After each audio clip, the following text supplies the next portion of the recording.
Section 8.3 is two more applications of integration, hydrostatic force and centers of mass. So we'll start with the hydrostatic force in this first video, and I wanted to just throw up this little newspaper clip from the Boston Post in 1919 when an actual molasses tank exploded because of the force and the pressure on the tank that built as the molasses warmed up.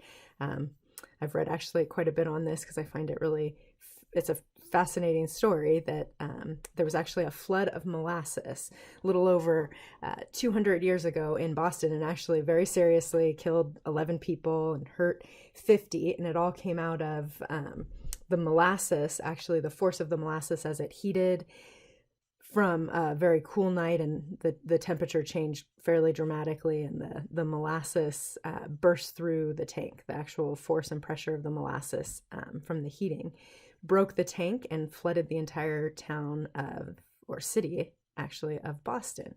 So the molasses flood is a good example of why correctly calculating hydrostatic force or pressure is really important in engineering and design. So kind of a little real world application there showing why we should do this properly. So let's go ahead and get started here. So applications of integration, hydrostatic pressure, hydrostatic force, and centers of mass. We'll do the centers of mass on a separate video. So just as we have always done, we're going to think about these applications of integration by breaking up a quantity into smaller parts. We can compute or approximate each of those smaller parts, add up the results, increase the number of divisions, and take a limit as those divisions go to infinity, which will create an integral for us. The limit of that sum will create an integral. So just to start off with some definitions and some equations here, we're going to be looking at hydrostatic fluid pressure. And fluid is just a substance that conforms to the boundaries of whatever container it is placed. And fluid statics are the study of fluids at rest, and fluid dynamics would be the study of fluids in motion. But that's not what we're looking at. We're going to look at static fluid in this particular section. So pressure, when we talk about the pressure on an object, it's going to account for both the force, the magnitude of the force, but also the area over which it is applied. So just a quick way to think of this, when you think about pressure, think about if you were stepping on top of a mound of snow in just snow boots versus if you were to step on snow in a pair of skis or a pair of snowshoes where you have more area. So the actual force of your weight is spread out over more area. So pressure takes into account both those things, the force and the area over which it's applied. And then just a couple of variables. P will represent pressure, F will represent force, A will be the surface area on which the force is applied. And then our equations, force is going to be pressure times area, and pressure equals force divided by area. So those are our two equations, and I'll go ahead and highlight those right there. The units for pressure are going to be a Pascal, 1 Newton per meter squared in the metric system. In the U.S. customary system, when we think about force, it's measured in. So this is in the metric system. In the U.S. customary system,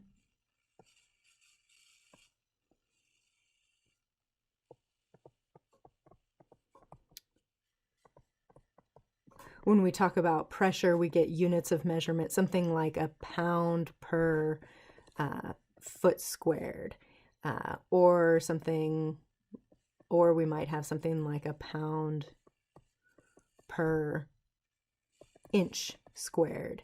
And this would be PSF, pounds per square foot, or PSI, pounds per square inch. So those are just, if we were working in the U.S. customary system, forces measured in pounds, and then areas measured in feet or inches squared would be our standards. Okay. All right. So if we're actually thinking about an object that is submerged in water, so let's consider an object that is submerged in water. Normally, I said water. Normally it's water. It could be any fluid. And then think about a diver. Say you're just a you're diving in the water and you're underwater, and as you go deeper, the pressure is going to build. So that's because there's a large quantity of water above the diver as they go deeper and deeper, and there's a gravitational force of weight that presses down, that water presses down on the diver. So at any point in liquid, the pressure on an object is the same in all directions. So if you were this diver, if you think about diving in the water, you're going to feel the same pressure on your nose that you would feel on your toes. So as you go down, the pressure is going to build, and it's going to build uniformly across the diver, across the object that's being submerged. So again, just to quickly run through these variables, D is going to be the depth of the fluid that is above the submerged object. So we have this little picture right here. And if we're thinking about this being the object, this is the object that is submerged. So here's our object. Object that is submerged under some depth of water. So this D is the depth of the fluid. Okay, so D is the depth of the fluid above the object. And V ends up being the volume of the fluid. We use V for volume, and it's going to be whatever the area of the object is times the depth. There's like a column of water. You can think of it as a column of water above the object. And then M is the mass of the fluid. So the mass of the fluid, using our definitions from right above, is going to be the density of the fluid. So this is our density. Density of the fluid times the volume of fluid, but the volume of the fluid, the volume of the water, if it's water, above the object is going to be the area of the object times the depth of the water. And therefore, we can go ahead and summarize all of that right here. And our summary here says that force is mass times gravity. Mass, so of course, is going to be the density times the area times the depth times gravity. And that gives us this expression. Density of whatever the fluid is times the gravitational force times the area of the object that's under the water times the depth of the water. And then the pressure, since the pressure is force over area, divide off the area, and we get rho times gravity times depth. So just one other way, if we wanted to, and I could just come over here, if we wanted to show that in just a slightly different way, we could write it like this. We could say, okay, so force is mass times acceleration, but mass we know breaks down into density times volume, and acceleration is gravity. And then those are two constants. So we've got rho as a constant, but volume is going to change. It's going to be the area times the depth of the object. Okay. And then I go ahead and my area, and then gravity carries down. So we end up getting a nice little formula there if we just kind of break it down in that way, sort of a nice diagram to break down force. Force is going to be the density times the gravity times the area of the submerged object. Submerged object times the depth of the object.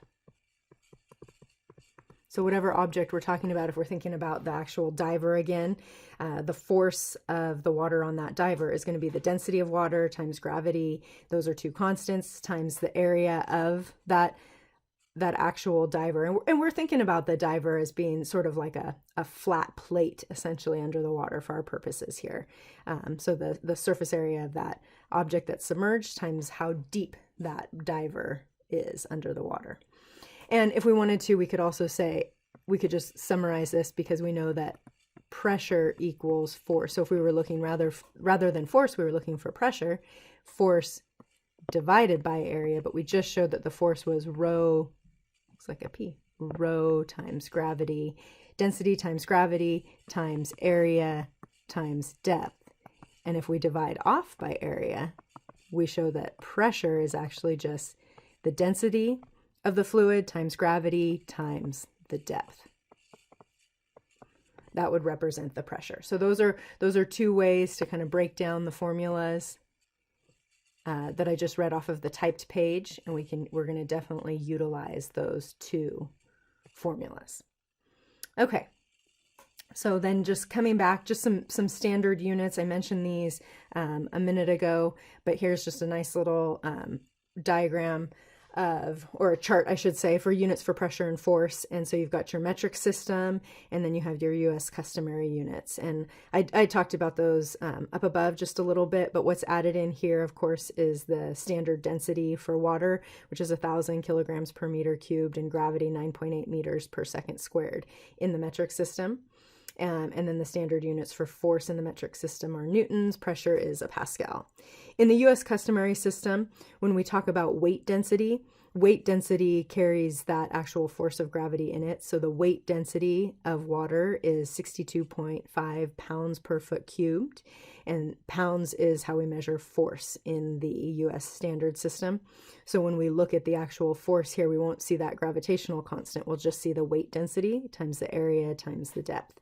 And then the pressure is the weight density times the depth. So those two standard formulas in both metric system and in the US customary system. Okay, just to end, I just wanted to do one very quick example on this particular topic, and I just wanted to do it. This one, we'll get into the variable force and the variable pressure, but just to kind of understand the concepts here, if I were to think about one of those little pools, my husband's parents actually have one of those circular pools at their house that we utilize a lot in the summer, and it's about 4 feet deep. So if we look at a pool, and it is about 4 feet deep, and it has a radius of 10 feet. And if we were to say, what is the actual, let's do both the pressure and the force. What's the pressure and the force that act on the bottom of that pool if it were full of water? So again, we're working in this particular case in the US standard system. And so if we're working in the US standard system, we're going to have force is going to be equal to our delta, our weight density of water. We can put that in just a second. And then it's going to be equal to the area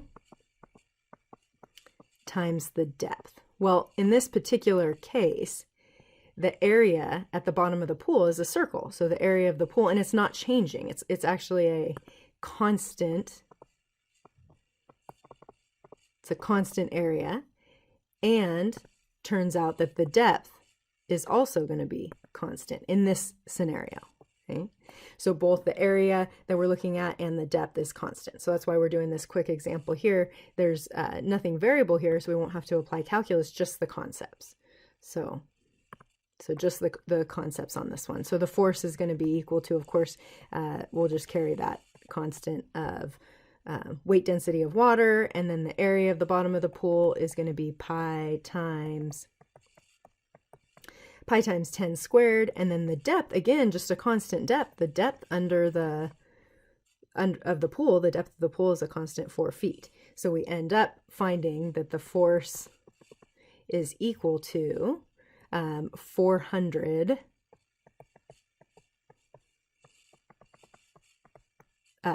density of water times pi. And if we do a little approximation here, I'll just grab my calculator. If we do a little calculation here, 400 times 62.5 times pi. And we would find that it is approximately 78,539, actually 40, round properly, 40 pounds of force. Okay, and if we were to want to actually find the pressure, so then the pressure, remember, is the force over the area, force divided by the area. So we could take the force that we have there and divide off by the area, and the force divided by the area, or we could just think about it, it's actually just going to be the density of the water times the depth. That's what's going to happen when we divide off by the actual area of the pool. And so this is going to be just rho of H2O times the depth. So that's going to be 62.5 times 4. And that's going to be 250 pounds per square foot. and that's going to give me my pressure. All right, so that's two quick, simple calculations for force and pressure when they're constant. So in our next examples, of course, we'll apply the calculus and take a look at what if it varies. So what if we were actually calculating the force of molasses or the pressure that the molasses creates on the sidewall of a tank. So that's what we'll look at in our next couple of examples where the depth actually does change. And we have variables we'll have to work with.